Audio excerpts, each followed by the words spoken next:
வள்ளலார் சர்வதேச மையம் அமைக்க திட்டமிடப்பட்டுள்ள நிலம் குறித்து நிபுணர் குழு அறிக்கை அளித்துள்ளது என தமிழ்நாடு அரசு தெரிவித்துள்ளது. தொல்லியல் முக்கியத்துவம் வாய்ந்ததல்ல என நிபுணர் குழு அறிக்கை அளித்துள்ளதாக உயர்நீதிமன்றத்தில் தமிழக அரசு தகவல் தெரிவித்துள்ளது. பொன்னியின் செல்வன் பாகம் 1 திரைப்படத்திற்கு 4 தேசிய விருதுகள் அறிவிக்கப்பட்டுள்ளது. பொன்னியின் செல்வன் படத்தின் ஒளிப்பதிவாளர் ரவிவர்மனுக்கு தேசிய விருது அறிவிக்கப்பட்டுள்ளது. வங்கதேசத்தில் இந்துக்களுக்கு எதிரான வன்முறையை கண்டித்து தமிழ்நாட்டில் போராட்டம் நடத்த அனுமதி கோரிய இந்து முன்னணியின் மனுவை பரிசீலித்து நடவடிக்கை எடுக்க காவல்துறைக்கு உயர்நீதிமன்றம் உத்தரவிட்டுள்ளது. ஜோதி தரிசனத்துக்கு இடையூறு இல்லாமல் கட்டுமானங்கள் மேற்கொள்வதில் என்ன ஆட்சேபம் உள்ளது என நீதிபதி கேள்வி எழுப்பியுள்ளார். பக்தர்களின் உரிமை எப்படி பாதிக்கப்படுகிறது என சென்னை உயர்நீதிமன்ற நீதிபதிகள் கேள்வி எழுப்பியுள்ளனர்.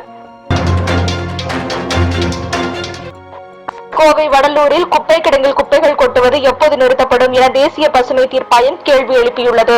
குப்பைகளை கொட்டுவதை நிறுத்துவது குறித்து முழுமையான விவரங்களை செப்டம்பர் 9 சமர்ப்பிக்க உத்தரவிடப்பட்டுள்ளது.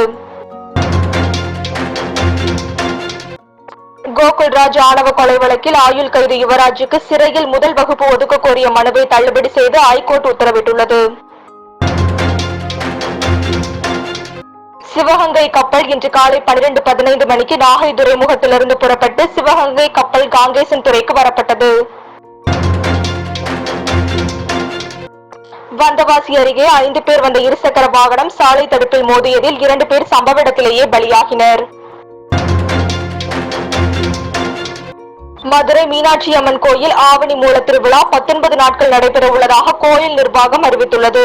மதுரை மீனாட்சி அம்மன் கோயிலில் ஆகஸ்ட் 29ஆம் தேதி முதல் செப்டம்பர் 16 வரை ஆவணி மூல திருவிழா நடைபெற உள்ளது. கொடைக்கானலில் சுற்றுலா பயணிகளை குறிவைத்து போதை காளான் விற்றவர் கைது செய்யப்பட்டார்.